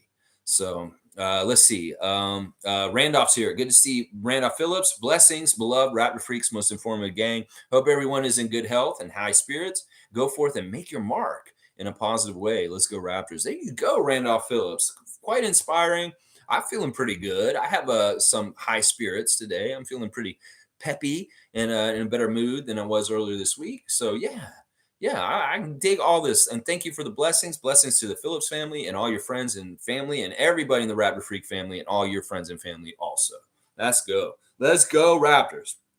Nameless is here. Mike Paisan, Nameless is back. I wanted to talk to you about Sergio and about what's happened there. Good morning, my brothers and sisters. Remember, in your truest form, you are all things. Bam. We're all things like property or just like objects. I don't know. That's a weird way of describing us. We're all just things. We're all just dust in the wind. All we are is dust in the wind. All we are is dust in the wind. Dust in the wind. Monique is saying, can training camp start already? Bye, Dame. Bye, Felicia. Bye, Dame. Sorry, you can't come over. No, Red Rover, you can't come over, Damian Lillard. That's what Monique said. Sorry, she's making the rules. The super fans making the rules. That's right. And yes, can training camp start now, please? Come to Toronto, Raptors. Start working out. Get ready to go to Vancouver. Go there and do training camp. Play a game against the Kings. Yes, this is what we want in the next month, and it will happen. Yes, it will. Patience. Stargate saying, I like Dame and believe he would fit, but but not at OG or Pascal Scotty's expense. Sorry, with those three, we are a dynasty. Losing any one of those, we aren't any better than him with CJ. That's an interesting take. Yeah, man, this is so tough. This is why they don't pay me the big bucks, and that's why I'm not sitting in the war room at the Raptors headquarters. Yeah, I'm not sitting in that war room. This is a tough one. Masai and Bobby have to really think about this, very much every aspect of it. And sometimes it's a timing thing, sometimes it's opportunity thing. Yeah. And I just want them to be smart. Just be smart. As always, if they're smart in what they're doing, I feel good. There's a lot of teams out there that are dumb in what they're doing, and we are smart in what we're doing. And that's what we got to continue to be, smart. If it makes sense and it would happen, then it'll happen. If it doesn't, it doesn't. And that's the way we got to be. Trevor's saying Lennon might be more trouble, or Lillard might be more trouble than Nick Nurse and Fred for this team and players. Interesting. You don't mean Lennon. Lennon, you mean John Lennon? You mean Lillard. Lillard might be more trouble than Nick and Fred for this team and players. I don't think he'll be trouble in those kind of ways. It may be tough, like the power structure of leadership in the team would change. But he's such a respected great in some ways. You know, people like Scotty and Pascal would be like, yeah, this dude knows more than us, and we need to listen to him. And he will be kind of the captain of the team just by showing up. It'll just happen. Name was saying the Jays do this promotional thing where you can nominate a super fan and win tickets to a game. I'd nominate Mo if the Raps had such a thing. Well, you don't need to. She's at them games already. I mean, she is good. Trust me. She's getting to those games. She won the community championship too a couple of years ago. And, they celebrate her a lot. And I'm sure they were going to celebrate her even more in the future. So, yeah, that's an interesting competition. I don't know why the Raptors don't do that. Thank you, Monique, for the cutoff. Kenrick's here. Good to see Kenrick Chronic Art James. He's a tattoo artist here in Toronto. If you need any tattoos done or any kind of art commissioned, Kenrick Chronic Art James is your guy. Just find him on Facebook under Kenrick Chronic Art James. Dame is nice, but he would have to be able to play team ball. Does he have a hero mentality? Can he be a second or third option? Too many questions. That's interesting. Well, I'll try and answer him a little bit. He does play team ball. He's not a selfish player. I don't put him in a category of like he's like a bad for a team as far as he's a black hole. He's very facilitating, and he does make guys look good around him. In some ways, he built up CJ McCollum's career. In some ways, CJ McCollum would not be who he is if he didn't go play with Lillard in Portland those years. So I won't say he's selfish. I say he plays team ball. So don't worry about that part. Does he have a hero mentality? Yes. And he's good at it. He's a very good hero. You know, that OG shot in the bubble against Boston? Well, you like that shot? Well, Dame Lillard's more of that kind of shot. And I like the hero mentality in him. As far as being a second or third option, yes, he can do this also. There's been times in recent years in Portland where he's just lazy. He doesn't feel like it's not that he's lazy, but he can't carry the team every single night, basically. So he's had many nights and some of them against the Raptors where OG just shuts him down and the other guys have to do stuff for him. And that'll happen. That'll happen. There'll be many, many nights where he's not the leading scorer if he came to Toronto. It'll still be Siakam or one of the other guys.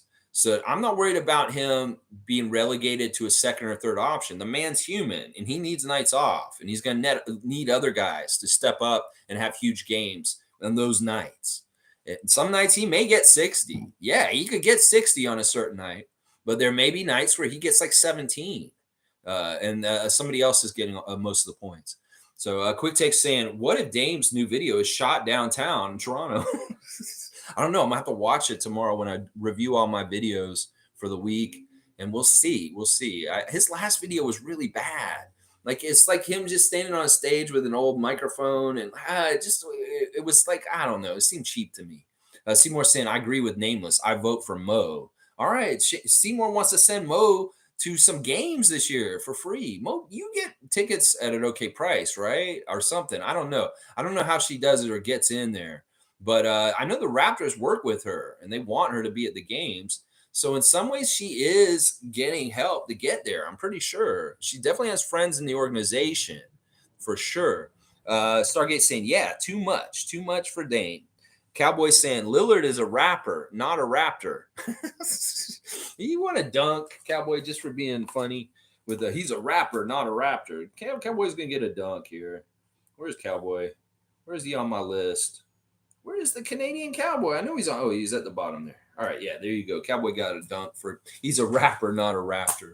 Let's go. Later, everyone. Have a blessed day. That's awesome. Quick take saying 63 million. Good Lord, that's a lot of money. Yeah, he's gonna make 63 million on his player option contract year.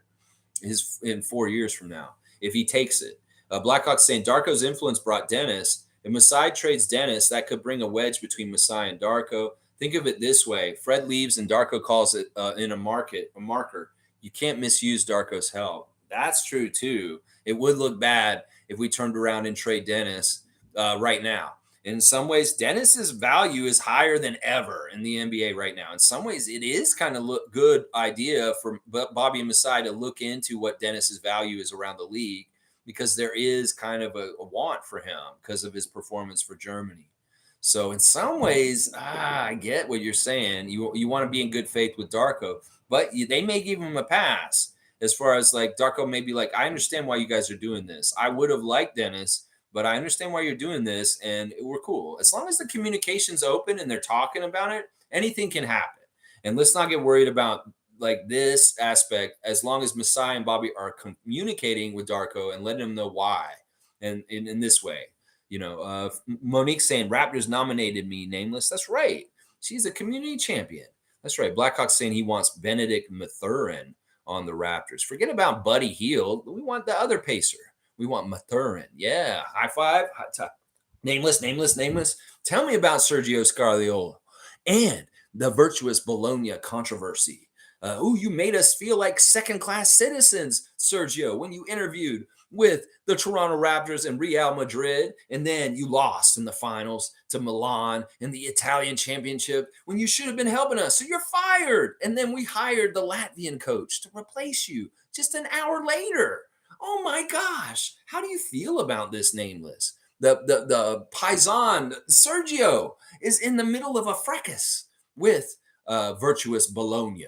Yeah, very, very crazy. Very, very crazy. Wayne Strainer saying after hearing Damian's contract, don't want him at any point. He would have to guarantee a first year championship, and he can't do that. Sorry, Lex, don't need him, and we can't afford him. Bye bye, bye bye, adios, adios, amigo. Yeah, sorry, he's officially on that Mo train.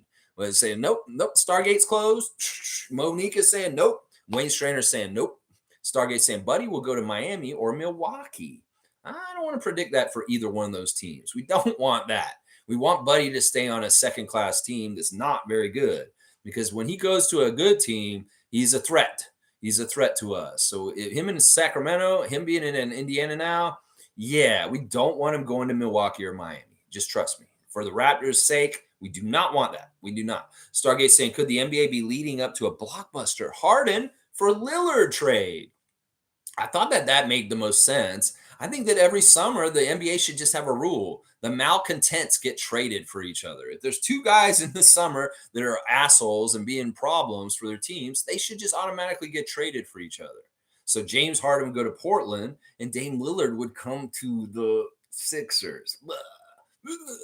Now, this is the funny thing. Sixers Nation starting to think that they can reunite Danny Green and Nick Nurse with Kawhi Leonard.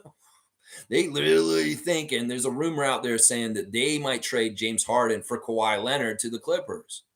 That's crazy talk. First of all, y'all know Kawhi only wants to play in California. He doesn't want to come play for the Sixers. Trust me. He doesn't want to come there. So y'all can believe that and hope that trying to pair Kawhi Leonard with Joel Embiid and Nick Nurse and all that over there. Yeah, that's not ever going to happen. I'll be like eating this hat.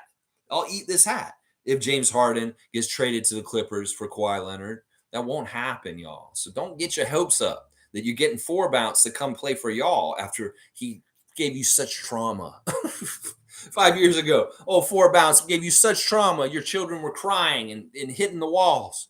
And now you want him to come and heal your wounds. Kawhi Leonard ain't coming there. You're lucky you got Nick. And Nick's not going to be able to heal your wounds. No, he won't. Country Kong's here. Good morning, Raptors freaks. Lex, all this trade talk is making me dizzy.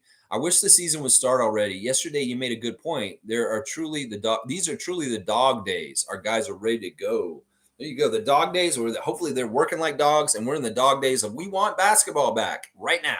Please, we are sick of the rumors and all that bullshit. We want real basketball to talk about, action in the games. And I'm all about that too. Quick take saying, spot on, Lex. Dame caved into the chip pressure.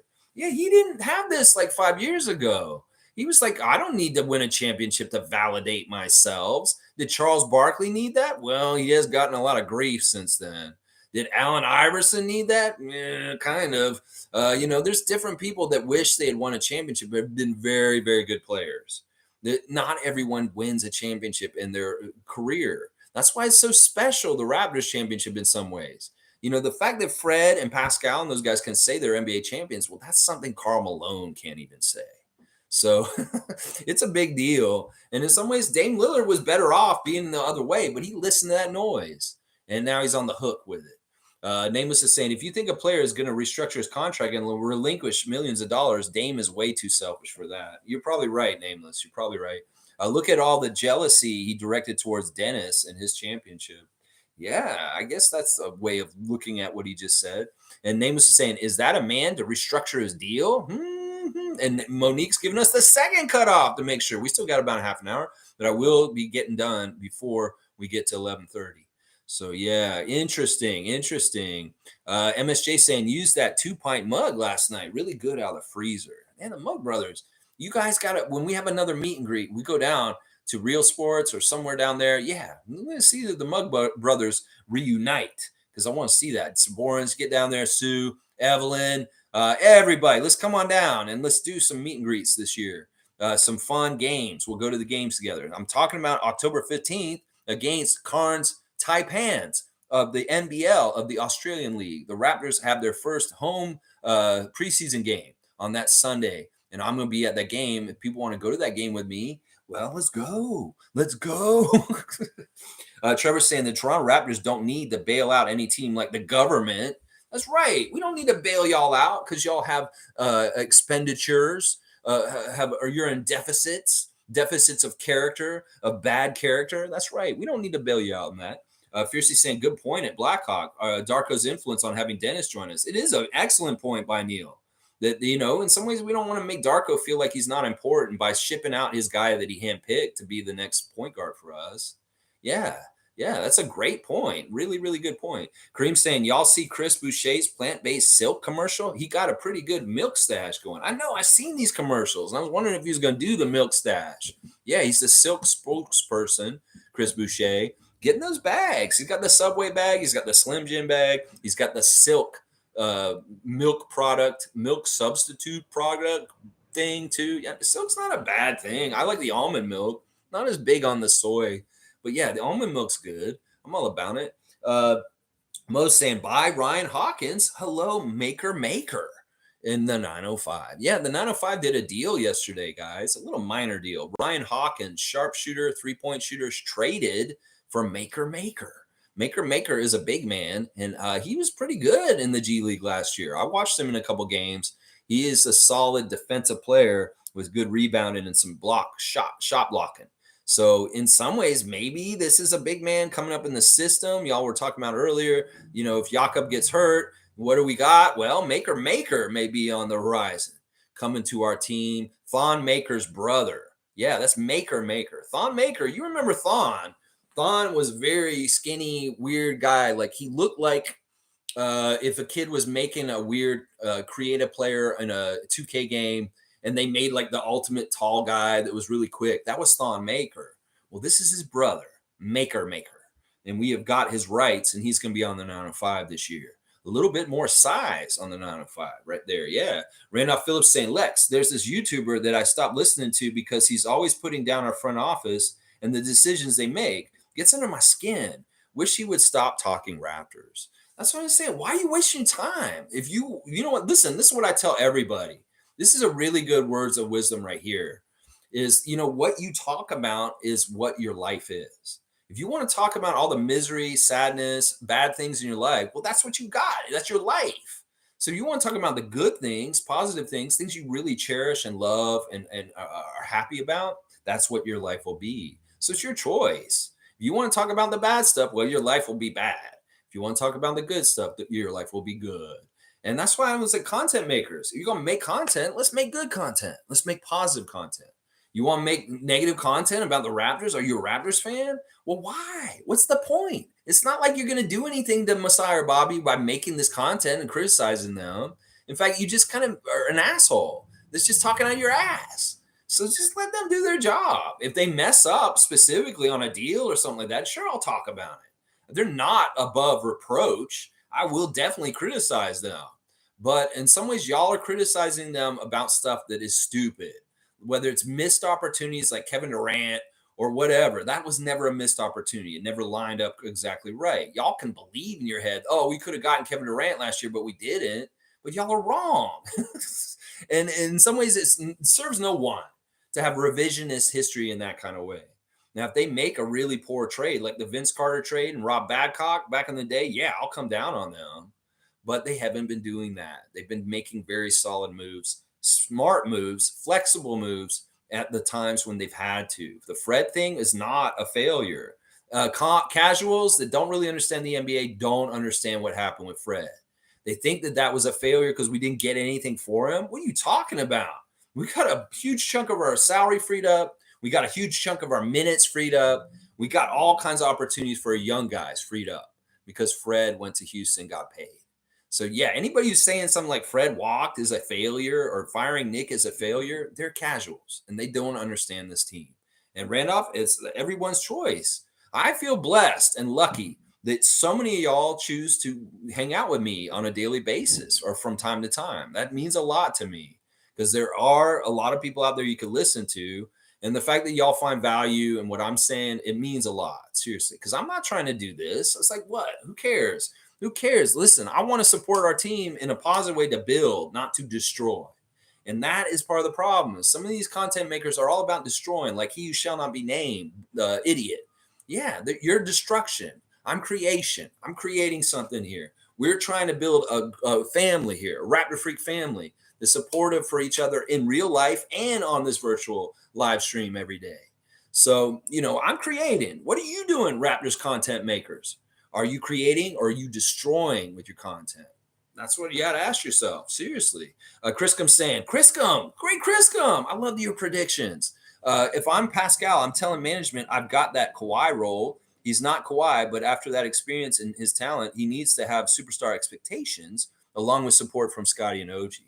Yeah, I think it's already been kind of underlying that Siakam has been our Kawhi the last couple of years. In some ways, people won't give him that or say that he is, but he is. He's absolutely our franchise player, a superstar in this league, a top 15 player in this league. ESPN's ranked him as the 5th best power forward. We've seen him as high as 3rd. They've got Jaren Jackson Jr. higher than him on the power rankings for power forward this year. And I'm like, y'all are fucking crazy. Jaren Jackson Jr. does not score like Siakam does. People don't give enough credit to Siakam and who he is. They really, really don't. Well, this year he's going to have to remind them again just how powerful he is on an NBA court and how y'all can't stop him and that he is bona fide for real, a superstar. Yeah, we're going to remind them next year, Chriscom. We're going to remind them that this dude is a franchise player. Yeah. CountryCon saying just some Grady propaganda. I watched the Rico runs. Grady Dick doesn't blow you away, but he constantly makes the right play. I love the drive and kick and love that his teammates trusted him with the ball. Yeah, it's an off the ball decision making with hustle and being in the right place at the right time, opportunities. Also, like the stuff he was doing on defense was very intelligent. And then also, just like I said, the hustle. He's sacrificing his body. He's that kind of guy who would go flying out of bounds to try and save the ball. He's that kind of guy that will go into the paint and try and mix it up with a bigger, stronger, taller player to try and get rebounds too. So there's a lot of heart in Grady's game other than the offensive possibilities with his 3-point shooting and his cuts to the basket. So there's intangibles around his game that are more than just being an offensive player. He's a hustler. He has heart and he has dedication. In some ways, he's a lot like Yuta Watanabe. In a lot of ways, he's like Yuta Watanabe. He may be a better shooting Utah. So, in some ways, he is very much like him. All right, we got our friend from Israel here again today. Yesterday in football, in the Champions League, there was a crazy game. Munich beat Manchester United. I don't really follow the football very closely. Now, we can talk with some Bayern Munich, and we're going to talk about Serge Ibaka, who's in a press conference with the Bayern team. He's saying, I'm here to play basketball. For me, it is a privilege to join this historic sports club. The fact that Pablo Lasso is the coach was also a decisive factor for me. Of course, Serge going to the EuroLeague for this season and playing for Bayer is a big deal in a lot of ways. And, he's proud of himself he actually played for them in the past, actually way back. So it's like he's returning to the EuroLeague. So yeah, that's what I take from your comment. I don't do soccer. I'll talk about Bayern Munich, but I'll talk about the basketball team. Wayne saying not painting everyone, but it doesn't take a genius to comprehend a league title is not a world title, irrespective of the quality of the league. Arenas, Lillard, listening to them, you don't think bright. I won't disagree. I already listened to Drake, but I can't accommodate Lillard. So he's talking about his music choices. All right. Yeah, in some ways, I look at intelligence partly with this, but his point is this. It's like if you take the NBA champion and you play them, he thinks the NBA champion will win every time. That may have been true from before, but I don't think that is anymore. The world is caught up, and they may be able to beat us a little bit more than he thinks at this point. It may be more often. It may be like 9 out of 10 times the U.S. would win that. The NBA team would win that. And it's becoming more like 6 out of 10 now. Yeah, I don't think you guys would win every single one of those games that you think you would at this point. Let's see. Yeah, and it's funny that you listen to Drake, so you don't want to add Damian Lillard to the playlist. I get it. Fiercely saying, laugh out loud at Canadian Cowboy, rapper dunk. Yeah, you got that rapper dunk. That's pretty good. MSJ saying, have a good day, all. Have my Raptors freaks on. Thanks, Evelyn. Oh, he has his t-shirt on like me. He's wearing the same t-shirt as me at his house. That's right. If you come to a meet and greet, you might get a Raptor Freak official shirt that Evelyn had made for us. Yeah, that's awesome that Chris is wearing his right now. We're brothers. We're not mug brothers. We're shirt brothers today. That's right. And Arenas is a comedy to listen to. Smart guy, in my opinion, and he knows hard work is what pays. Too bad he hurt his knee. He was amazing as a shooting guard. Yeah, I still, you know what? In some ways, his podcast to me is trash because he's being controversial on purpose to get more attention. And some of his takes are very much just for that. They're clickbait. And I'm not going to take the bait. I've never, ever liked Gilbert. I hated him as a player. I always thought he was so full of himself and he was the wrong kind of player. In fact, I think he's one of the first players that is part of the problem with today. That he is really one of the earliest players that was like an egotist and just not good for the league because he was selfish. And the gun incident was just the cherry on top in some ways. That I've never respected him. I've always thought his scoring and what he did in the NBA was hollow because he was on a losing team and somebody had to make those points. So yeah, I have no respect for him. I will never listen to him. I see his little clips on Twitter and his little things like that. Y'all watch him, y'all can be into him, but I am not a fan. And in fact, he's one of the podcasts that I kind of wish was like, why is this getting so much right now? Like Pat Beverly's podcast, pretty good. Paul George, really good. JJ Redick, really, really good. The up and all that smoke. Those guys are great too. But Jeff Teague, Gilbert Arenas, and some of these other guys, Draymond Green, getting into the podcast group, they're not, these guys are idiots, honestly. Those three in particular, Teague, Arenas, and Draymond are idiots, honestly. Yeah, I mean, you can like them. Go get the entertainment from him, but not for me. Not for me. David's saying we're going to have to give up too much to get Dame. Personally, I have no interest in acquiring Lillard. Doesn't seem like a Raptor. There you go. David has made his statement official on this. David, I need you guys to join this league. Get your brother Peter to look at his email.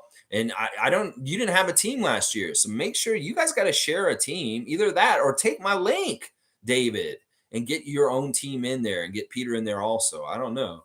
You owe CC a beer. All right. Quick Take saying we are giving Siakam his flowers tonight. Enough is enough. That's right. Siakam, you're going to give his flowers on your stream tonight. That's good. I like that. I like that you're going to make a Siakam stream tonight. Go NBA Quick Takes. Y'all follow NBA Quick Takes and watch that stream tonight while he gives flowers to Siakam. And Mo saying W Stream Lex, keep at it as always. Go Raptors. And Stargate saying Knuckleheads podcast is the best in my opinion. I don't even know that one. I'm not familiar with it. All right, let me see what I got to talk about with the Instagram. Here's the Raptors Instagram check. Dennis is with a really cool dog in Germany, and he's happy. He's saying that's tough, and he's talking about the dog, and he's got his water bottle, and it was made by Ellen, and it's his routine, the lemon water. So he's got to make sure he drinks his lemon water during the day, stay hydrated, and keep all the cells replenished and high energy. Dennis, whatever you're doing is working. Keep doing it. Yeah, he's with his brother Shay in the car, and he's got blood on there. It's like that's his blood. That's his older brother. And then he's got Austin Reeves on a golf course talking about getting beat by Dennis Schroeder and Team Germany. He's saying, I wish we had won, but if we weren't going to win, his second best option happened with Dennis and Germany winning. Austin looks hungover.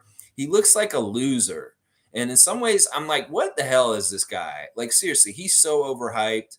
And in some ways, like, I'm really rooting for him to get exposed as being such a overhyped bullshit person right now. He is definitely an ordained golden boy by the NBA right now, and they're going to push this down our throats.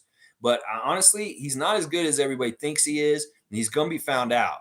It's going to be just like Jeremy Lin. Watch. He's got some Lin sanity right now, but it ain't going to last. And why you look so hungover on a golf course, man? If you're drinking too much as a player, that's not a smart lifestyle. Trust me. It's not a smart lifestyle if you're getting hungover and drunk. Let's see. And then Dennis is on a tennis court, and there's some food. He's eating food, and he's watching tennis or cricket. I'm not even sure. It's like clay court. Let's see who else we got. We got Mr. New York City. He's on a boat, y'all. They were all on a boat yesterday. Actually, this is something we got to talk about. Raptors news. The Toronto Raptors rented a boat in Lake Ontario yesterday, and the whole team, all the coaches were on that boat riding around in the sunshine and the beautiful day of yesterday here in Toronto. Marquise Noel filming on that boat and catching Ron Harper in the frame. But you can see them riding around, and there's Jim Sand hanging out at the edge of the boat. At some point, you can kind of see Bobby Webster. They're out there off the coast, just looking in on the CN Tower and everything. Marquise shows Ron Harper Jr. behind him. And he says, "Forever grateful for the real ones in my life." That is what Marquise is saying. And he's also putting on blast some nails company. I guess he knows somebody. It's Y'all Love Nails. Y'all Love Nails.